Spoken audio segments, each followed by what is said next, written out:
Libérame de una maldita vez, Hades, soy tu rey y tienes que obedecerme. Si me liberas, Aira, tu castigo será más suave. Le gritó Zeus furioso a su hermano. Actualmente su estado estaba completamente jodido, tenía cortes en todo su cuerpo. Le falta un ojo y también varias partes de su cuerpo estaban moradas producto de varios venenos que le inyectó Hades. Ante las palabras de Zeus, Hades sonrió de forma siniestro y algo divertido. Rey, mira a tu alrededor, esto no es el Olimpo, esto es el Tártaro, aquí yo soy el rey y el mandamás, aquí mi palabra es la ley y tú no tienes poder aquí. Creo que el ego se te subió tanto que olvidas cómo funcionan los dominios y aparte de eso yo soy el dios más fuerte, cuando te obedezco solo lo hago porque quiero y porque puedo y ahora no quiero obedecerte, así que, ¿te callas o te envío con mi padre a que se divierta contigo? Le contestó Hades a Zeus, quien sentía su miedo crecer a niveles que no creía posibles. De pronto un grito de dolor salió de la boca de Zeus al sentir como sus genitales eran cortados por 10ª vez en el día. Hades solo sonrió satisfacción ante los gritos de Zeus, él no sabía cuánto tiempo lo ha estado torturando pero no se quejaba. Él amaba su trabajo y más si era a su hermano. ¿Dónde estás hoy?, murmuró Poseidea mientras miraba en todas direcciones de forma desconcertada. Ella miraba a su alrededor pero ya lo estaba en el Olimpo, actualmente se encontraba en una especie de bosque del cual podía sentir una gran cantidad de poder espiritual. Ella miró hacia arriba y para su sorpresa vio una gran cantidad de almas que estaba yendo a lo que parecía una especie de templo que estaba en una montaña a la lejanía. ¿Estaré en el Tártaro?, se preguntó a sí mismos mirando a su alrededor. No está en el Tártaro. Al escuchar una voz, Poseidea dio la vuelta para ver a Thanatos, quien la miraba de forma seria. Thanatos es un hombre alto y musculoso con piel gris pálida que tiene cabello largo y negro y ojos completamente blancos. Sus manos son enormes en comparación con su tamaño, con dedos como garras. Thanatos también usa una túnica gastada negra y un brazalete dorado alrededor de su bíceps izquierdo, y casi siempre lleva su espada con él. Thanatos, ¿qué haces aquí?, preguntó ella mientras miraba al dios de la muerte.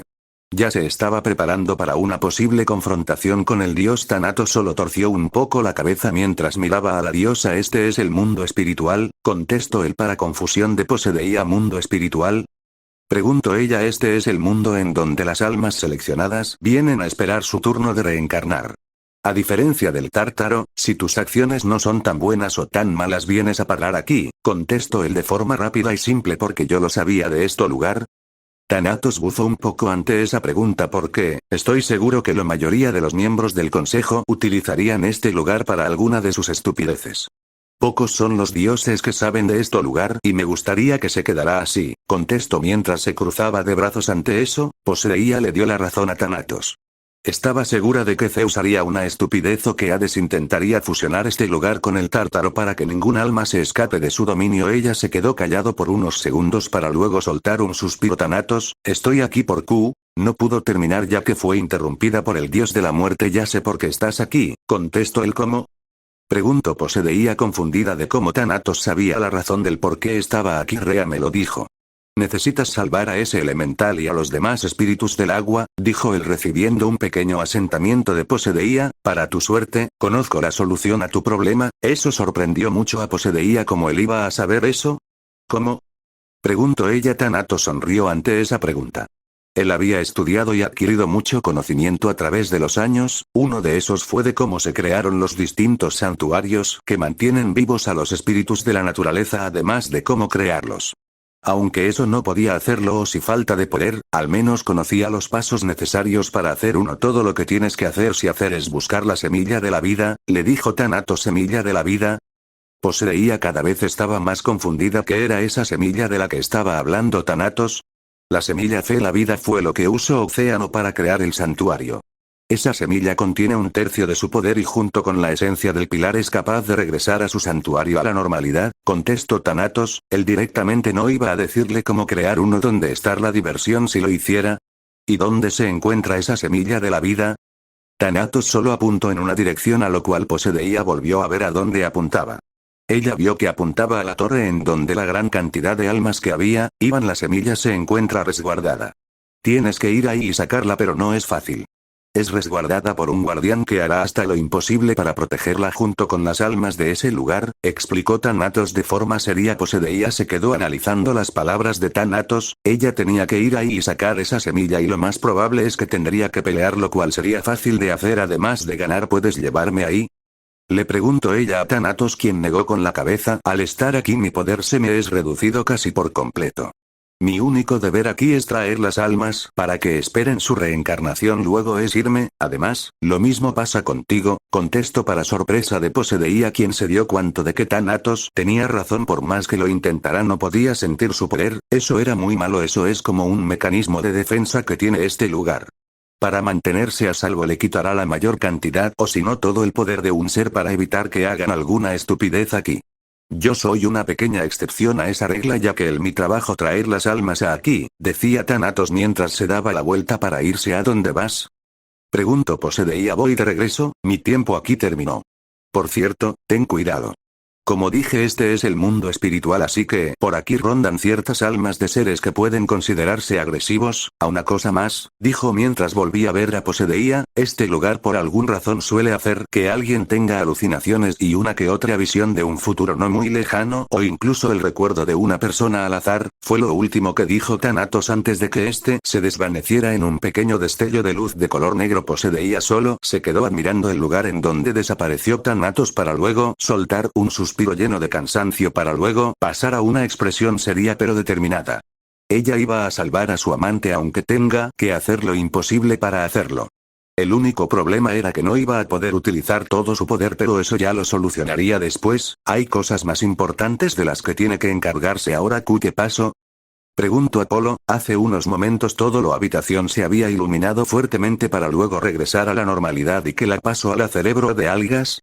Preguntó Atenea mientras miraba a Posedeía, la cual estaba de rodillas y viendo a la nada, pero lo curioso era que sus ojos tenían un extraño y algo aterrados brillo de color blanco. La envié al otro lado, contestó Rea de forma simple mientras soltaba un suspiro. Por suerte esto salió bien y no como la última vez. ¿Al otro lado? Dijeron los dos dioses al mismo tiempo mientras su confusión y curiosidad no hacía más que aumentar. Abuela, ¿qué es el otro lado?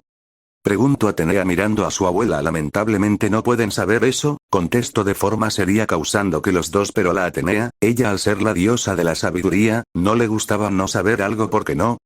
Preguntó Atenea con el ceño levemente fruncido ante la respuesta de su abuela. Porque solo ciertos seres tienen permitido saber de ese lugar. Además no les puedo decir también para mantenerlo alejado del Olimpo y de otros seres. Habló ella en total seriedad mientras miraba a sus dos nietos. Apolo solo se encogió de hombros ante eso. Si su abuela decía eso era por algo. Además no quería tener problemas con ella. Por otro lado, Atenea profundizó más su ceño fruncido. Ella tenía que describir qué era ese lugar que quería ocultar su abuela, y eso lo hago tarde o temprano, no importa que tanto le cueste. Al sentir el leve aura tensa que se empezó a formar en el lugar, Apolo decidió hablar para cambiar el ambiente. ¿Y cuánto tiempo se va a quedar así? Preguntó Apolo mientras miraba a su tía. Los ojos que tenía ella en ese momento le daban algo de escalofríos. Rea solo suspiró un poco ante eso. Hasta que encuentre lo que no ayudara a salvar tanto a Naruto como a los demás espíritus del agua, contestó Rea mientras miraba a Naruto con una expresión de tristeza. Naruto es la viva imagen de su padre y eso hacía que Rea tenga un fuerte dolor en su corazón al recordar al padre de Naruto. Ella se había prometido a sí misma a proteger a Naruto pero falló. ¿Lo conocías desde antes? Preguntó Atenea con los ojos entrecerrados al notar la expresión de su abuela a su padre. Minato, el padre de Naruto, y yo, teníamos historia, pero por un error mío todo eso se perdió, contestó ella con un tono de excesiva tristeza. Cada día de su vida se había maldecido por lo que había hecho. Si ella hubiera confiado en él como le había dicho, estaba segura de que él seguiría vivo. Atenea solo se sintió mal al notar cómo la expresión de su abuela se profundizaba aún más. Perdón si pregunté algo muy delicado, se disculpó ella con una mirada levemente avergonzada, a lo cual Rea solo negó con la cabeza para luego soltar un suspiro. Eso está en el pasado, pero aún así duele recordarlo, contestó para luego mirar a Naruto y extender una de sus manos hasta logras acariciar su cabello. A partir de ahora, hará lo que tuvo que haber hecho desde hace muchos años. ¿Cuánto tiempo tendrá Posedeía para encontrar eso que se supone que nos servirá para salvarlos? Preguntó Apolo mientras miraba a su tía y luego a Naruto. Tendrá 24 horas, después de eso será demasiado tarde. Por suerte el tiempo en ese lugar es muy diferente, contestó Rea. Luego de eso ninguno hizo más preguntas y solo se limitaron a guardar silencio. ¿Cuánto tiempo llevo caminado? Murmuró Posedeía mientras caminaba por el extenso bosque que no paraba terminar nunca por alguna razón. Con cada paso que daba sentía una extraña presión en el lugar, seguía de un estrato frío. De pronto ella se detiene al llegar a lo que parecía un claro en el bosque, a lo cual ella soltó un suspiro. ¿Le faltaba mucho para llegar a esa torre? Preguntó ella al ver lo que parecía una persona asomarse por uno de los árboles, a lo cual ella se puso en guardia. ¿Quién está ahí? Preguntó ella con seriedad. De pronto la persona se asomó por completo y Posedeía se sorprendió un poco por la apariencia que ella tenía. El ser era semitransparente, su figura se asemeja a la de un largo tubo negro. Tiene una máscara siniestra e inexpresiva, con reflejos morados pintados en su cabeza, y también hay una boca pintada en la máscara. ¿Qué es eso? Se preguntó Posedeía mientras miraba a lo que parecía uno de los espíritus que albergaba este lugar. Ella tenía que admitir que la criatura no se veía muy amenazante, así que poco a poco se acercó al espíritu. Nunca vi un ser como este. Ella extendió su mano para tocar su máscara, pero tuvo que dar un brinco hacia atrás debido a que del estómago del espíritu se formó lo que parecía una boca, la cual intentó morderlo. «Diablos», murmuró ella al ver eso, al mismo tiempo que se ponía en posición de pelea lista para defenderse antes de que la criatura se moviera. Un fuerte rugido resonó en todo el lugar, voz que pareció ahuyentar al espíritu. Posedeía parpadeó varias veces ante eso para luego suspirar. «Algo me dice que esa no será la última vez que veré a esa cosa», murmuró para luego de paso lento alejarse del claro. Ella no quería saber qué fue lo que ahuyentó a ese espíritu. Sin darse cuenta, una figura con una máscara de zorro veía a Posedeía desde la sombra de un árbol. Él solo se quedó ahí por unos segundos más antes de desaparecer con el viento. Esa diosa le causó mucha curiosidad. Fin de capítulo.